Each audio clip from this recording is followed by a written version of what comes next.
سلام دوستان عزیز، خسته نباشید.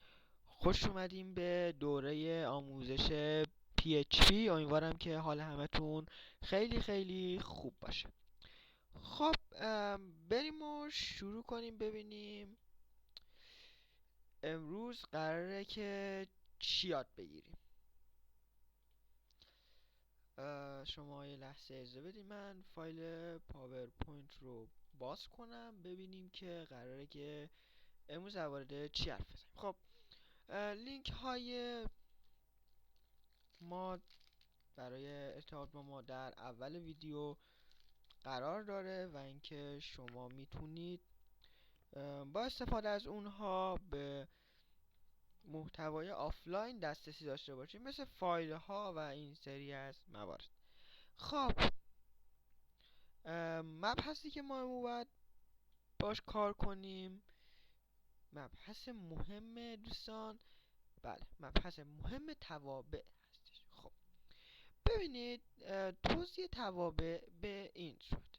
خب شما سرویسان توی ریاضی اینا یه سری توابع اگه یادتون باشه داشتین، مثلا fx برابر فلان. خب ما توی برنامه‌نویسی این چرت و پرتا نداریم. توابع یه سری مواردی هستن که یک سری ورودی از ما میگیرند و میتونن ورود رو نگیرن و در ازاش برای ما یه کاری انجام میدن. خب اینو با یک مثال من به شما توضیح میدم. خب دوستان فکر کنید شما یک ماشین لباسشویی تو خونتون دارید، اکثرا هم داریم اینو. خب ماشین لباسشویی کارش چیه اگه این فرض کنید؟ خب اینجا لباس میگیره، مایه شستشو میگیره از شما. خب یعنی پس ورودی از شما چی میگیره؟ لباس میگیره و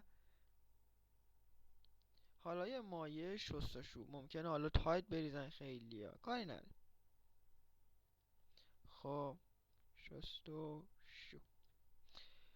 خب دوستان، خب یه خروجی هم به شما میده. خروجی چیه؟ خروجی آقای لباس تمیزه، یعنی با استفاده از اینها میاد لباس تمیز شما تمیز میده. یک ورودی میگیره، یک خروجی.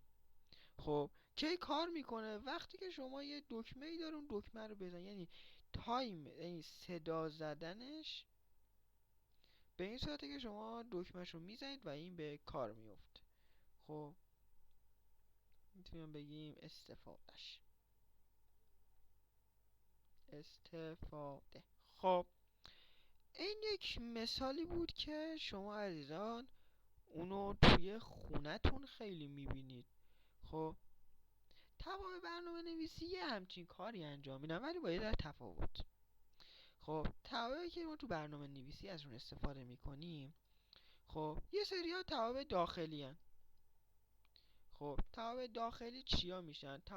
توابعی مثل همون اکو که باهاش متن می نوشتیم، پرینت آر، اینا رو همتون عزیزان دیدین. اینا توابع داخلی PHP هن. یعنی یه سری عزیزان از پیش اومدن و اینا رو کد نویسی کردن و گذاشتن. خب نوع دوم توابع ما اون دسته توابع که خودمون می نویسیم. من بهشون میگم خودساز، خودمون می نویسیمشون. خب اوکی، این همین نکته باید داشته باشینش. و اما مورد بعدی، کار این توابع تو برنامه‌نویسی چیه؟ ببین دوستان، مثلا فرض کنید شما میخواید یک سیستمی داشته باشید که مثلا 30 خط کد داره. خب این 30 خط کد رو مثلا میخوان آقا چند تا جا با یه سری موارد متفاوته، مثلا یک پیام تبریک میخواید بدین، یه جا میخواین مثلا بگین آقا به محمد تبریک بگین، یه جا میخواین به علی تبریک بگین، یه جا میخواین به امیر. یه راش اینه بیاید هر بار برای هر کدوم از اینا یک اکو و خب سلام فلان فلان نام فرد رو بنویسین. خب که خب خیلی اولا که خیلی کد رو زشت میکنه، هی باید بنویسین اکو اکو اکو.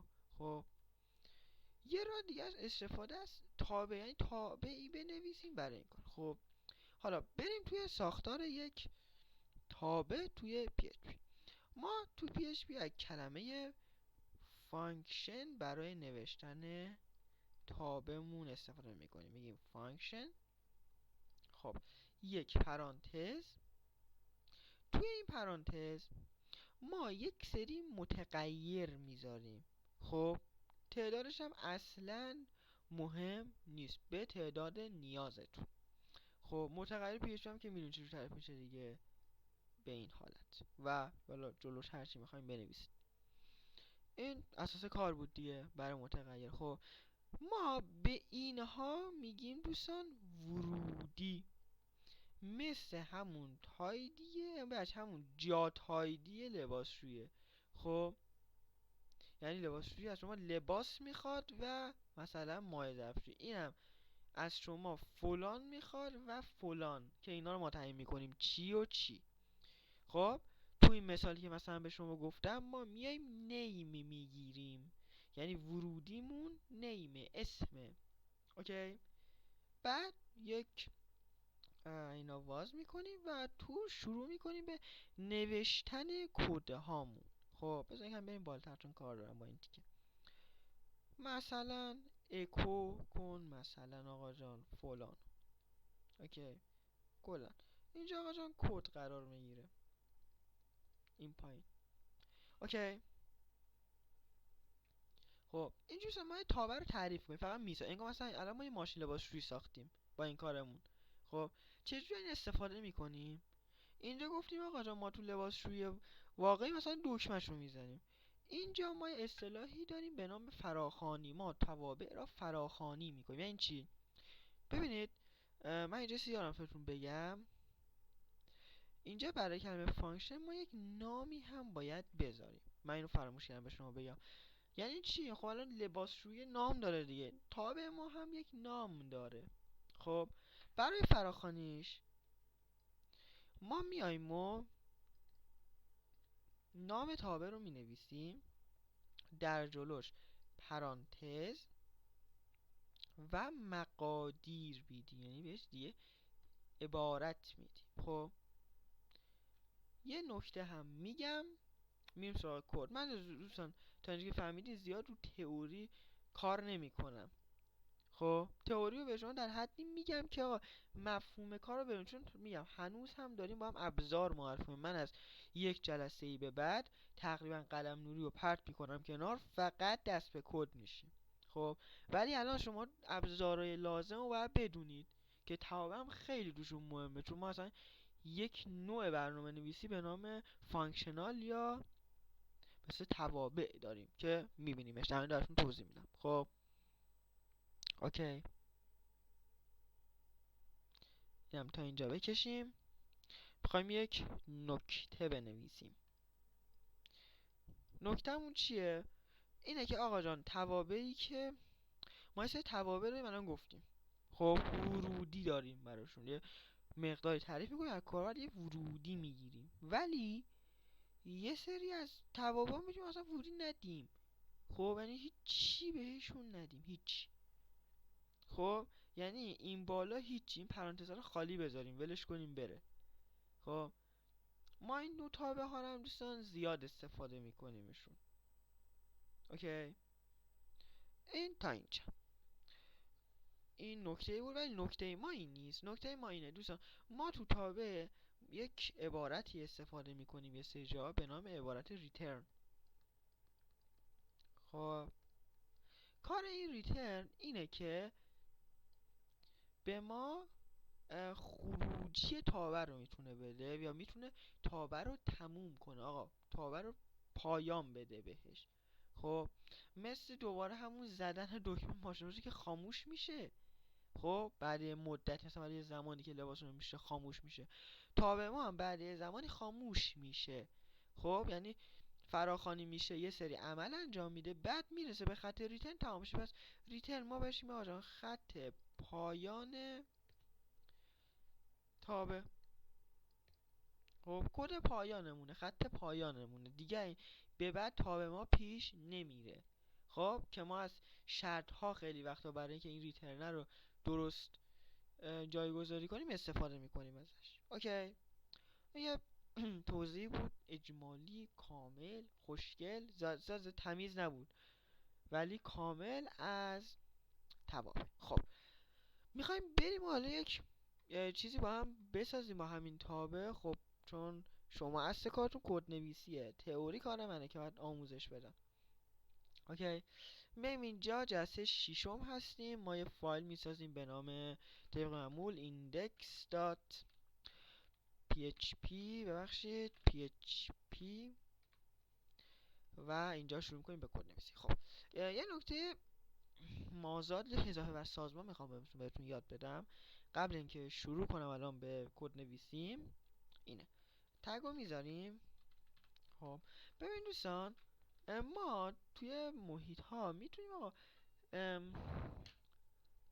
اینجوری بهتون بگم، ما میتونیم به جای اینکه بیایم زمپ استارت کنیم از یک روش دیگه ای استفاده کنیم. خب زمپ ها بریزیم، ما کاری ندارم. یعنی آقا وقتی که دیتابیس قرار نیست استفاده بشه، یعنی با مای اسکیول کار نداریم، ما میتونیم به یک نحو دیگه ای هم از این استفاده کنیم و فایل هامون رو، یعنی سرور محلیمون رو میتونیم سرور محلیمون رو یه جور دیگه ران کنیم. به چه شکل؟ ما اینجا یک فولدر میسازیم به نام تست. خب این دوستان محیط زمپ اومدم بیرون دیگه، از htdocs زمپ اومدم بیرون، درست میگم؟ خب اینجا میایم و یک فایل میسازیم، پسفندش رو میکنیم php، اسمش هم میذاریم آقا جان index.php. خب اینو با همون نوتپد دوستان من فعلا واز میکنم چون نمیخوام کد خاصی بنویسم، یه کد اکوی ساده قرار بنویسیم توش.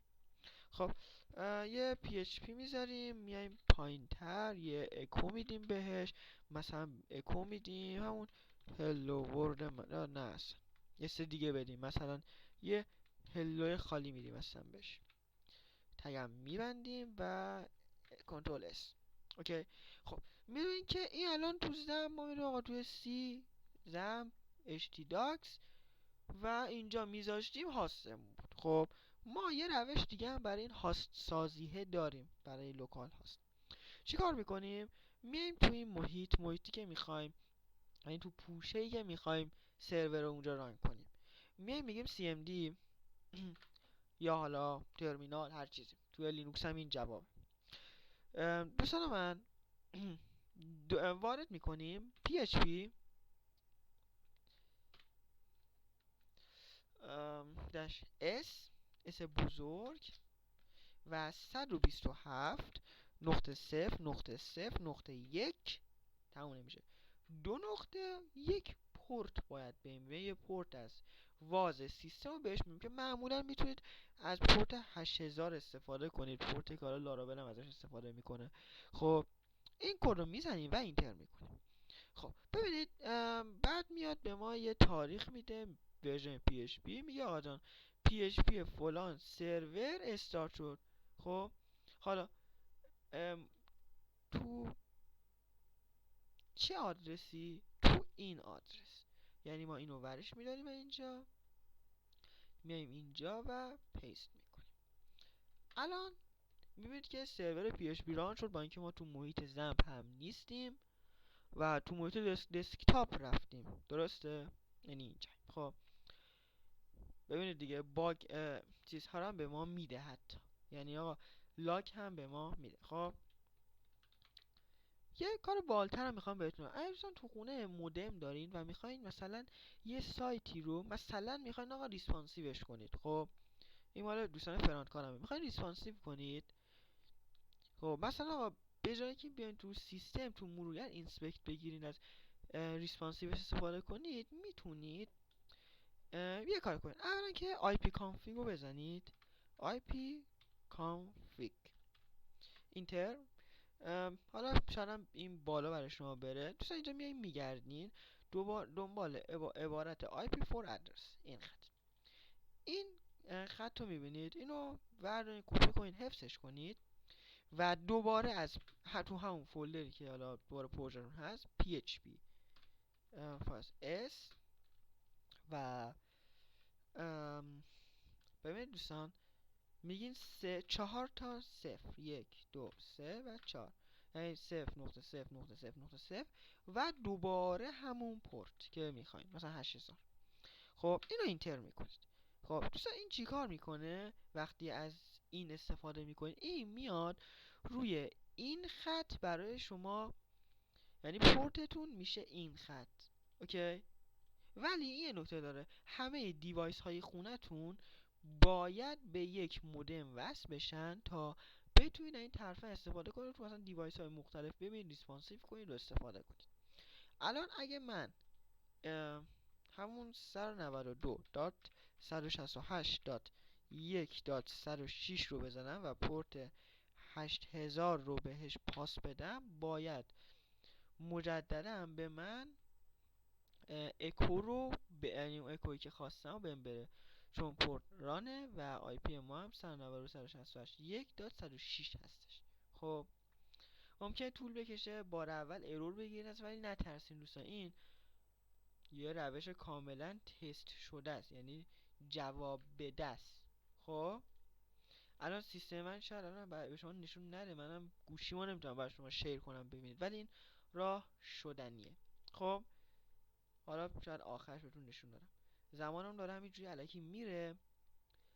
میخواستم فقط این نکته رو بهتون بگم که یه نکته اضافه بر سازم گفته باشم که جای خیلی زیادی بهتون میخوره. خب ایشالا که میاد بالا ما درستش میکنیم با هم، برمیادیم به کار اصلی خودمون. خب گفتیم مینویسیم فانکشن، یک نام انگلیسی براش تعریف کنیم. ناممون میتونه حروف بزرگ داشته باشه، حروف کوچیک، عبارت، هر چیزی به جز علامت های خاص، اینا رو نمیتونیم بدیم بهش. مثلا بهش میدیم مثلا استتابمون رو میذاریم چی، مثلا یه چیزی دیگه دوستان، این اسامی رو نمیتونید بذارید، اسامی که قبلا توی PHP باشون تابع ساخته شده رو نمیتونید بذارید. مثلا اکو نمیتونی بذاری چون ما تابعی به نام اکو داریم. خب پای اسم خوب باید بذارید. مثلا من براش میذارم مثلا سیهل، مثلا سی است. خب و اینا میذاریم. خب دوستان ما میخوایم این تابع فقط یه متن همیشگی رو نمایش بده، یعنی نمیخوایم که این تابع ببخشید بیاد و برام ورودی بگیره. چیکار میکنیم؟ توش هر چی دوست داریم بنویسیم، تابع است، مثلا نیازمون مینویسیمش، میگه آقا اکو کن مثلا برای من hello to you، درست هم نمی‌نویسیمش ولی hello to you. خب بدون ورودی، بدون هیچ. خب الان این تابع هیچ خروجی قرار نیست به ما بده. خب نام داره لود میکنه، یعنی ما 127.0.1 میریم توی PHP سشن، این بار ببخشید سشن 6 و فایل ایندکس. خب ببینید ما هیچی با اینکه متن اکو داریم هیچی نمایش نداریم. خب این به خاطر این نکته است که اینجا به شما عرض کردم، ما باید تابع رو فراخوانی کنیم. این تعریف شد از الان. خب برای فراخوانیش گفتیم اسم تابع رو میگیم و دو تا پرانتز میندازیم جلوش و اینم هست. خب الان باید به ما اکو هلو تو یو رو بده. خب ببینید زان من یه چیزی گفتم به نام ریترن. الان آقا بازم کار این تابع تموم شد با اینکه ریترنی نداشتیم. خب ما میتونیم به اجرای کنیم بزنیم ریترن. خب باز هم تابع تموم میشه اینجا و میایم بیرون، ولی نتیجه یه ذره فرق میکنه. نتیجه هیچیه. چرا؟ چون این فقط هلو تویو رو به ما خروجی میده، یعنی میندازش بیرون، چاپش نمیکنه یا ذخیرش که نمیکنه، فقط میندازش بیرون. خب قابل استفادهش میکنه. خب مثلا ما برای نمایشه باید چیکار کنیم؟ به این بگیم آقا جان اکو کن اینو که اون وقت هلو تویو رو برای ما باز چاپ کنه. خب یه نکته یعنی ریترن استفاده میکنید به معنی اینکه نیست که مثلا برای شما اینو چاپ کنه یا مثلا یه چیزی رو این فقط به شما این چیزی که این تو این تابع رو میده به شما که بتونید ازش استفاده کنید. خب چون ما گفتیم اینا توی یه اسکوپی کار میکنن، یعنی آقا متغیرهایی که تو فانکشن فقط تو فانکشنن، من اینکه با ریترن بکشیشون بیرون. اوکی، زنده باد به همتون که گرفتین. خب حالا بریم یه مدل، نه بذاریم باشه اینجا جلوتون، بریم ما دوستان اینو پاک کنیم یه مدل تابع بنویسیم. اسم اینو میذاریم مثلا نیم. خب نیم اشاره که قبول میکنه میذاریم نیم اسمش. خب میخوایم اسم بگیریم، به اون اسم مثلا یه نمره الکی بدیم. خب اوکی، مثلا یه سم بگیریم بهش یه عدد بگیم، کار مسخره ایه ولی برای اینکه شما یاد بگیرین خوبه. خب چیا میخوایم بگیریم؟ ببین دارم تعریف کنم، میه اینو بگیریم، یه اینو بگیریم، یه اسم میخوایم بگیریم و یه عدد بدیم. چی میخوایم بگیریم؟ یه اسم، یه متغیر تعریف کنیم با هر اسم دوست داریم. چون من میخوام نیم بگیرم واسه نیم بذارم خیلی معقول تره. خب میام پایین. الان من از این نیم میتونم توی سراسر این فانکشن استفادهش کنم، توی این اسکوپ. خارج این اسکوپ نیم هیچ معنایی نداره. اینجا رو نگاه کنید، نیم هست 20. خب یه مقدار به همین نیم این تو دادم. اوکی، نیم هست 20. اینجا میخوام اکو کنم نیم، میخوام بهتون نشون بدم در اون اسکوپ بودن. میگم هی اینه. اصلا میگم آقا من نیمو نمیشناسم، من کجا آوردیش؟ ولی وقتی که اینجا ریترن میکنیم ما یه چیزی و مثل نیمو این به این حالت، ما بیرونش باز هم نمیگیریم به دلیل خاصی. خب undefined داره میده دیگه. آها خریت این بود، ما نیم و صدا نزدیم، نیم و صدا میزنیم و یه مقدار خالی هم الکی بهش میدیم مثلا. اوکی، بریم چی میده؟ نمیده، باز مشکل داریم پس با این. درست. خب ما میتونیم یه کار دیگه بکنیم اینجا، چون فکر میکنم ارور از این باشه اینه. خب طریق خارج کنیم درست کنیم. بیا 20. درست. اوکی شو یا نه؟ میخوام در اون اسکوپ بودن رو بهتون نشون بدم. اوکی نه ما معنا راه حرفه‌ای ترمون اینه. برای این میایم این هم میذاریم مثلا توی متغیر نیم. خب اینو بچا. خب این بره دوستان، اینا رو هم همینجوری گذاشتم. اصلا اسم یارو رو گفتیم میخوایم ریترن کنیمش، مثلا اسم یارو رو همینجوری ریترنش میکنیم. خب کدمون چجوری میشه؟ اینجا ما میگیم نیم اتم کنیم. ببینید وی اس کد ببرم دیگه، اون میگن چی میخوایم، ولی ما خودمون هم میدونیم با این تو چیز باید ما بهش یه ورودی بدیم. ورودیمون میتونه هر نوع داده ای مثل عدد، مثل استرینگ، رشته، اینا، هر چیزی میتونه باشه. خب مثلا ما میخوایم بگیم آقا اسم محمد. اوکی، بهش میگیم آقا اسم محمده و طبق قاعده یه اکو میذاریم قبلش، چون میخوایم نمایش بده دیگه که ببینیم آقا میگیم نه. خب الان اینجا شما هر چی پس بنویسید این نمایش میده. همین.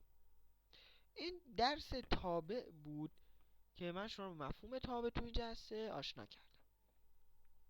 خب این هم نیومد، ما یه بار دیگه رفرشش میکنیم اینور ببینیم چرا انقدر کندی میکنه. چون الان این ممکنه که این چون لوکال هاست هم داریم کار میکنیم این کار کنه. خب اختلالات سیستم منه این مشکلش.